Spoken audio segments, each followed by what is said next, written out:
ओम साई राम। अध्याय 8 मानव जन्म का महत्व, श्री साईं बाबा की भिक्षावृत्ति, बाईजाबाई की सेवा शुश्रूषा, श्री साईं बाबा का शयन कक्ष, खुशाल चंद पर प्रेम। जैसा कि गत अध्याय में कहा गया है, अब श्री हेमाड पंत मानव जन्म की महत्ता को विस्तृत रूप में समझाते हैं। श्री साईं बाबा किस प्रकार भिक्षा उपार्जन करते थे, बाईजाबाई उनके किस प्रकार सेवा शुश्रूषा करती थीं, वे मस्जिद में तात्या कोते और महालसापति के साथ किस प्रकार शयन करते तथा खुशाल चंद्र पर उनका कैसा स्नेह था, इसका आगे वर्णन किया जाएगा। मानव जन्म का महत्व। इस विचित्र संसार में ईश्वर ने लाखों प्राणियों, हिंदू शास्त्र के अनुसार 84 लाख योनियों को उत्पन्न किया है, जिनमें देव, दानव, गंधर्व, जीव जंतु और मनुष्य आदि सम्मिलित हैं, जो स्वर्ग, नरक, पृथ्वी, समुद्र तथा आकाश में निवास करते और भिन्न भिन्न धर्मों का पालन करते हैं। इन प्राणियों में जिनका पुण्य प्रबल है, वे स्वर्ग में निवास करते और अपने सत्कृत्यों का फल भोगते हैं। पुण्य से क्षीण होते ही वे फिर निम्न स्तर में आ जाते हैं और वे प्राणी जिन्होंने पाप या दुष्कर्म किए हैं, नरक को जाते हैं और अपने कुकर्मों का फल भोगते हैं।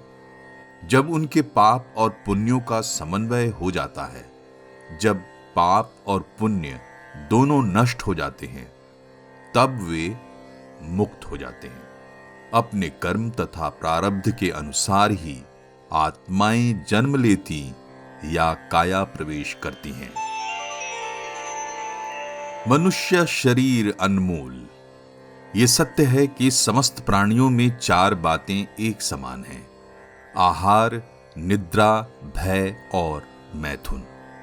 मानव प्राणी को ज्ञान एक विशेष देन है, जिसकी सहायता से ही वह ईश्वर दर्शन कर सकता है, जो अन्य किसी योनि में संभव नहीं। यही कारण है कि देवता भी मानव योनि से ईर्ष्या करते हैं तथा पृथ्वी पर मानव जन्म धारण करने हेतु सदैव लालायित रहते हैं, जिससे उन्हें अंत में मुक्ति प्राप्त हो। किसी किसी का ऐसा भी मत है कि मानव शरीर अति दोषयुक्त है। यह कृमि, मज्जा और कफ से परिपूर्ण, क्षणभंगुर, रोगग्रस्त तथा नश्वर है। इसमें कोई संदेह नहीं कि यह कथन अंशतः सत्य है, परंतु इतना दोषपूर्ण होते हुए भी मानव शरीर का मूल्य अधिक है, क्योंकि ज्ञान की प्राप्ति केवल इसी योनि में संभव है। मानव शरीर प्राप्त होने पर ही तो ज्ञात होता है कि यह शरीर नश्वर और विश्व परिवर्तनशील है, और इस प्रकार धारणा कर इंद्रिय जन्य विषयों को तिलांजलि देकर तथा सत्य असत का विवेक कर ईश्वर साक्षात्कार किया जा सकता है। इसलिए यदि हम शरीर को तुच्छ और अपवित्र समझकर उसकी उपेक्षा करें, तो हम ईश्वर के अवसर से वंचित रह जाएंगे। यदि हम उसे मूल्यवान समझकर उसका मोह करेंगे, तो हम इंद्रिय सुखों की ओर प्रवृत्त हो जाएंगे और तब हमारा पतन भी सुनिश्चित ही है। इसलिए उचित मार्ग जिसका अवलंबन करना चाहिए, यह है कि न तो देह की उपेक्षा करो और न ही उसमें आसक्ति रखो। केवल इतना ही ध्यान रहे कि किसी घुड़सवार का अपनी यात्रा में अपने घोड़े पर तब तक ही मोह रहता है, जब तक वह अपने निर्दिष्ट स्थान पर पहुंचकर लौट न आए। इसलिए ईश्वर दर्शन या आत्म साक्षात्कार के निमित्त शरीर को सदा ही लगाए रखना चाहिए, जो जीवन का मुख्य ध्येय है। ऐसा कहा जाता है कि अनेक प्राणियों की उत्पत्ति करने के पश्चात भी ईश्वर को संतोष नहीं हुआ। कारण यह है कि कोई भी प्राणी उसकी अलौकिक रचना और सृष्टि को समझने में समर्थ न हो सका। और इसी कारण उसने एक विशेष प्राणी अर्थात मानव जाति की उत्पत्ति की और उसे ज्ञान की विशेष सुविधा प्रदान की। जब ईश्वर ने देखा कि मानव उसकी लीला, अद्भुत रचनाओं तथा ज्ञान को समझने के योग्य है, तब उन्हें अति हर्ष एवं संतोष हुआ। भागवत स्कंध 11:9-28 के अनुसार इसलिए मानव जन्म प्राप्त होना बड़े सौभाग्य का सूचक है। उच्च ब्राह्मण कुल में जन्म लेना तो परम सौभाग्य का लक्षण है, परंतु श्री साईं चरणाम्बुजों में प्रीति और उनकी शरणागति प्राप्त होना इन सभी में अति श्रेष्ठ है। मानव का प्रयत्न। इस संसार में मानव जन्म अति दुर्लभ है। हर मनुष्य की मृत्यु तो निश्चित ही है और वह किसी भी क्षण उसका आलिंगन कर सकती है। ऐसी ही धारणा कर हमें अपने ध्येय की प्राप्ति में सदैव तत्पर रहना चाहिए। जिस प्रकार खोए हुए राजकुमार की खोज में राजा प्रत्येक संभव उपाय प्रयोग में लाता है, इसी प्रकार किंचित मात्र भी विलंब न कर हमें अपने अभीष्ट की सिद्धि के हेतु शीघ्रता करनी ही सर्वथा उचित है।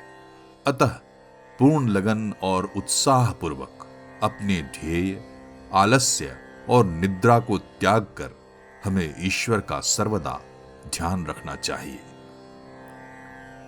यदि हम ऐसा न कर सकें तो हमें पशुओं के स्तर पर ही अपने को समझना पड़ेगा। कैसे प्रवृत्त होना।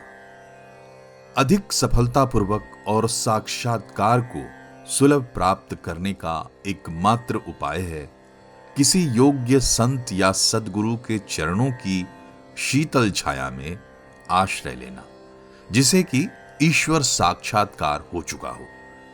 जो लाभ धार्मिक व्याख्यानों के श्रवण करने और धार्मिक ग्रंथों के अध्ययन करने से प्राप्त नहीं हो सकता, वह इन उच्च आत्मज्ञानियों की संगति में सहज ही प्राप्त हो जाता है।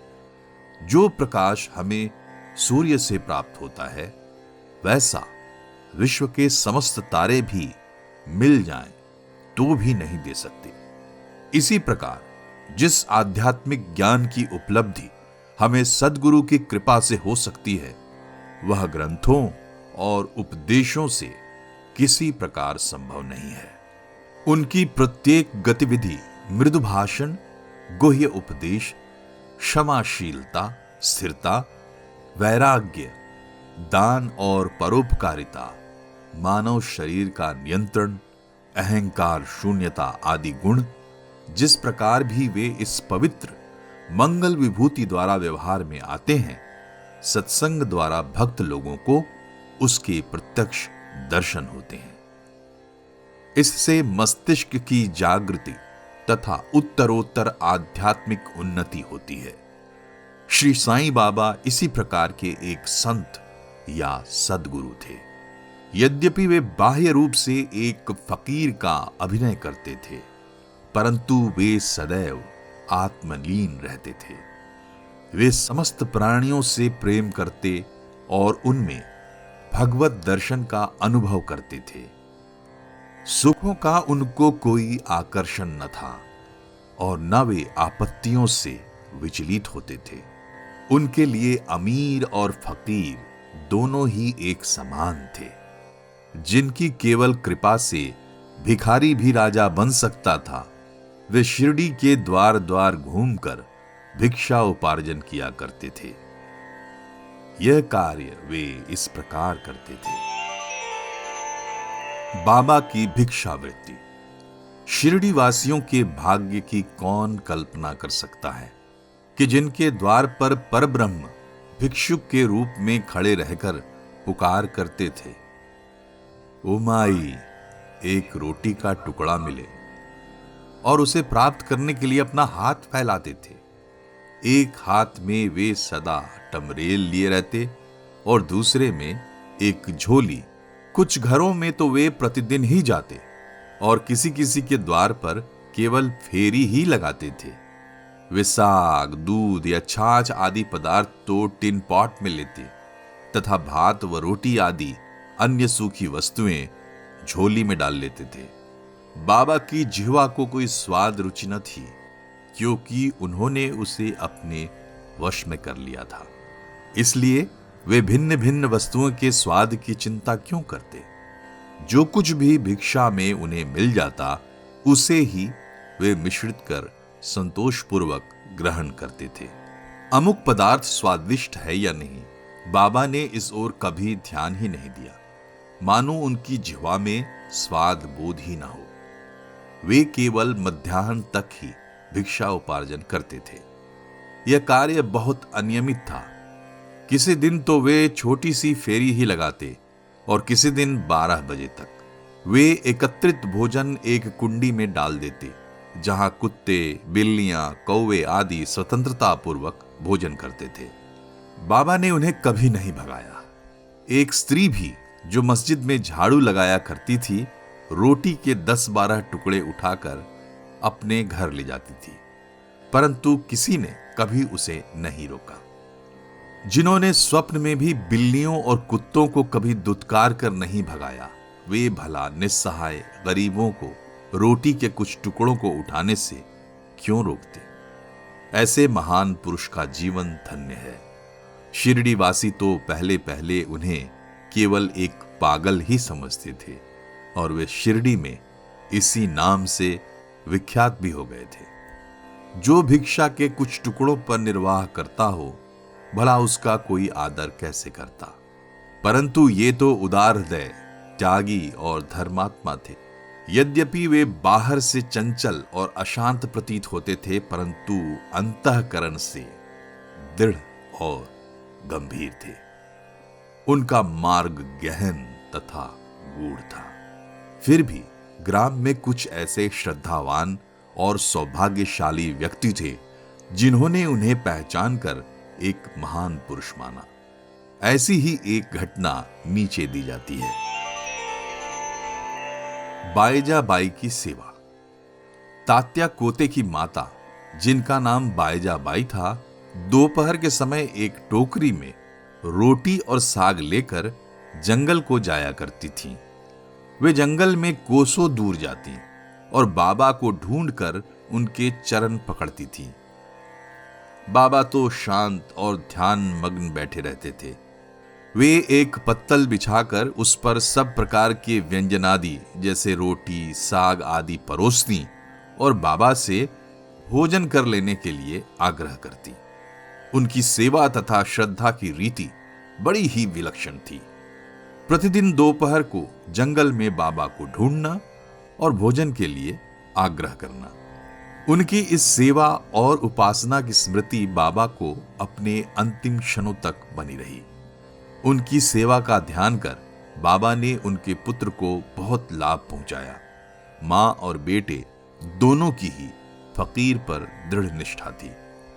उन्होंने बाबा को सदैव ईश्वर के समान ही पूजा। बाबा उनसे कभी कभी कहा करते थे कि फकीरी ही सच्ची अमीरी है, उसका कोई अंत नहीं। जिसे अमीरी के नाम से पुकारा जाता है, वह शीघ्र ही लुप्त हो जाने वाली है। कुछ वर्षों के बाद बाबा ने जंगल में विचरना त्याग दिया। वे गांव में ही रहने लगे और मस्जिद में ही भोजन करने लगे। इस कारण बायजा बाई को भी उन्हें जंगल में ढूंढने के कष्ट से छुटकारा मिल गया। तीनों का शयन कक्ष। वे संत पुरुष धन्य हैं जिनके हृदय में भगवान वासुदेव सदैव वास करते हैं। वे भक्त भी भाग्यशाली हैं जिन्हें उनका सानिध्य प्राप्त होता है। ऐसे ही दो भाग्यशाली भक्त थे, तात्या कोते पाटिल और भगत महालसापति। दोनों ने बाबा के सानिध्य का सदैव पूर्ण लाभ उठाया। बाबा दोनों पर एक समान प्रेम रखते थे। ये तीनों महानुभाव मस्जिद में अपने सिर पूर्व, पश्चिम तथा उत्तर की ओर करते और केंद्र में एक दूसरे के पैर से पैर मिलाकर शयन किया करते थे। बिस्तर में लेटे लेटे ही वे आधी रात तक प्रेम पूर्वक वार्तालाप और इधर उधर की चर्चाएं किया करते थे। यदि किसी को भी निद्रा आने लगती तो दूसरा उसे जगा देता। यदि तात्या खर्राटे लेने लगते तो बाबा शीघ्र ही उठकर उसे हिलाते और सिर पकड़कर जोर से दबाते थे। यदि कहीं वह महालसा पति हुए तो उन्हें भी अपनी ओर खींचते और पैरों पर धक्का देकर पीठ थपथपाते थे। इस प्रकार तात्या ने 14 वर्षों तक अपने माता पिता को गृह ही पर छोड़कर बाबा के प्रेमवश मस्जिद में निवास किया। कैसे सुहाने दिन थे वे, उनकी क्या कभी विस्मृति हो सकती है?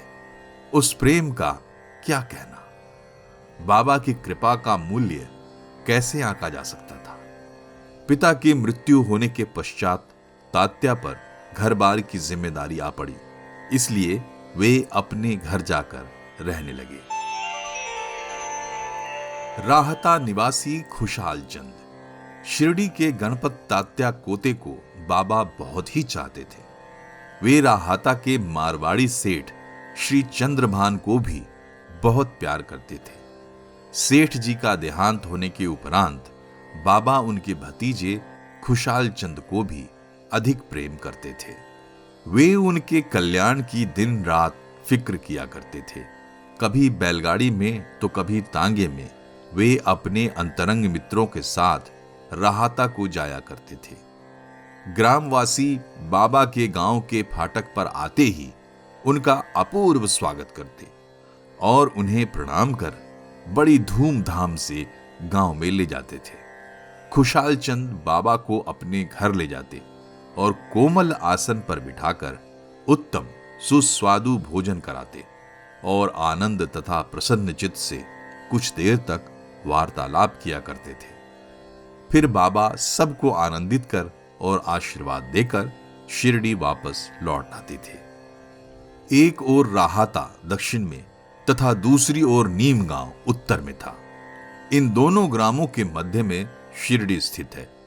बाबा अपने जीवन काल में कभी भी इन सीमाओं के पार नहीं गए।